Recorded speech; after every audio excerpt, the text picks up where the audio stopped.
안녕하세요. 네, 오늘도 우리 구약 예레미야서를 통해서 하나님 음성 듣겠습니다. 오늘 말씀은 예레미야 11장 1절에서 17절입니다. 이 본문을 중심으로 환경과 조건을 초월하는 축복을 누리고 있습니까? 라는 제목으로 말씀 나누겠습니다. 오늘 말씀에서는 언약이라는 단어가 계속 반복해 나옵니다. 우리 하나님과 우리 관계는 언약의 관계라는 거죠. 약속의 관계입니다. 마치 결혼하는 신랑 신부가 결혼식에서 서로의 사랑을 약속하는 것과 같은 그런 관계라는 것입니다. 결혼할 때 신랑은 신부에게 배타적인 사랑을 약속합니다. 신부도 신랑에게 사랑을 약속합니다. 신랑 신부의 관계는 오직 약속을 지키면서 지속되는 관계인 것입니다. 만약 한쪽에서 약속을 어기면 그 관계는 파괴됩니다. 그 관계의 아름다움은, 그 관계의 축복은 깨어집니다. 우리 하나님은 우리를 구원하시고 약속을 맺자고 하셨습니다. 이스라엘 백성을 애굽에서 구원해내시고 시내산에서 약속을 맺는 시간을 가집니다. 하나님은 우리 하나님이 되시고 우리는 그의 백성이 되는 약속이었습니다. 하나님은 우리 하나님으로, 우리의 왕으로 우리의 모든 것을 책임지시고 사랑하시겠다고 약속하셨습니다. 백성들은 하나님만 섬기겠다고 약속했습니다. 하나님만 섬긴다는 것은 바로 하나님의 말씀대로 살아가겠다는 것이었습니다. 그런데 그 후로 하나님은 한 번도 당신의 약속을 어긴 적이 없습니다. 그러나 이스라엘 백성은 수없이 그 약속을 깨뜨렸습니다. 하나님의 말씀대로 살지 않고 하나님께 정죄를 지키지 않고 이방신을 섬겼습니다. 이방신을 섬기는 것이 영적인 음행이라고 하나님께서 수차례 말씀하셨지만 그들은 이방신을 섬겼습니다. 오늘 남유다 백성들은 다시 한번 그 약속을 깨뜨리고 있습니다.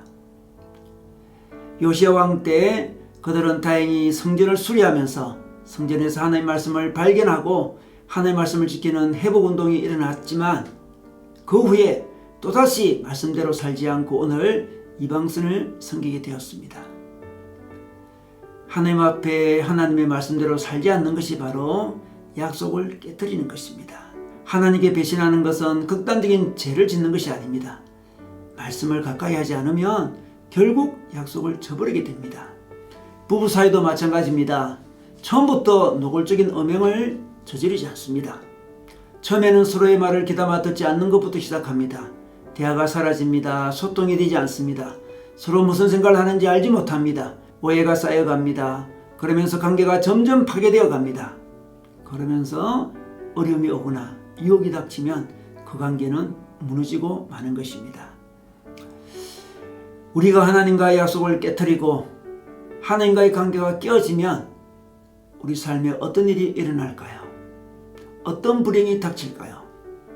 5절 말씀해 보니 하나님께서 약속하신 젖과 꿀이 흐르는 땅을 누리지 못한다고 합니다. 이 땅이 바로 가나안 땅입니다. 그런데 젖과 꿀이 흐르는 가나안 땅을 누리지 못한다는 것은 무슨 의미일까요? 가나안 땅은 정말 젖과 꿀이 흐르는 땅일까요? 사실 당시 고대 근동 지역에서 그 자체로 젖과 꿀이 흐르는 땅은 이집트 땅이었습니다.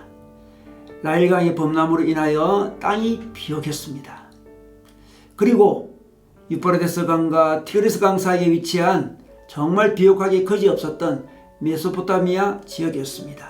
이 두 곳은 그 비옥함으로 인하여 일찍이 세계 4대 문명 중에 두 문명이 발생한 곳이기도 했습니다. 이러한 땅에 비하면 가나안 땅은 애국과 메소포타미아 사이에 위치는 하였지만 결코 비옥하지 못했습니다.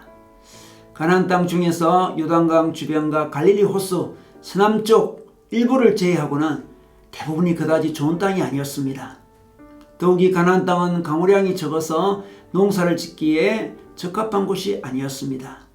그럼에도 불구하고 하나님께서 그 땅을 젖과 꿀이 흐르는 땅이라고 부르시는 것은 가나안 땅에서 살아갈 때 우리가 하나님의 말씀에 순종하기만 하면 하나님께서 축복하셔서 그 땅에서 풍성하게 살게 된다는 것입니다. 자연이 주는 축복 이상으로 하나님께서는 비옥하지 못한 땅이지만 열악한 환경이지만 하나님은 때마다 풍성한 은혜를 주시겠다는 것입니다. 풍성한 축복을 주시겠다는 것입니다. 그러나 백성들은 순종할 때마다 주시는 하나님의 축복보다 자연 조건이 주는 축복을 더 원했습니다. 그냥 하나님과 관계없이 누리는 축복을 원했습니다. 마치 배우자에게 순결의 약속을 지키지 않아도, 배우자를 위해 헌신하거나 사랑하지 않아도 저절로 축복을 누리는 그런 결혼을 원했던 것과 같습니다. 그러나 하나님께서 주시고자 하는 축복은 환경을 초월하는 축복이었습니다. 조건을 초월하는 축복이었습니다. 환경을 극복하는 축복이었습니다. 환경 이상의 축복이었습니다. 백성들이 하나님께 순종하지 않자 환경 이상의 축복이, 조건 이상의 축복이 사라져 버렸습니다. 거친 강야 같은 가나안 땅만 남게 되었습니다. 거친 인생을 살게 되었습니다. 하나님의 도움 없이 좋지 않는 땅에서 홀로 발버둥 치는 인생을 살게 되었습니다. 이것이 바로 하나님의 심판이었습니다. 우리는 환경 이상의 축복을 누리고 있습니까? 자신의 조건 이상의 축복을 누리고 있습니까? 만약 누린다면 그 삶이 바로 젖과 꿀이 흐르는 가나안 땅의 삶이요 축복입니다. 우리가 하나님께 약속을 지킬 때 우리는 이 축복을 누리게 됩니다. 여러분, 오늘도 하나님과 약속을 지킴으로, 말씀을 가까이 함으로, 말씀을 묵상함으로, 말씀을 순종함으로 우리의 환경과 우리의 조건을 뛰어넘는 젖과 꿀이 흐르는 축복을 누리시기를 주님의 이름으로 축원합니다.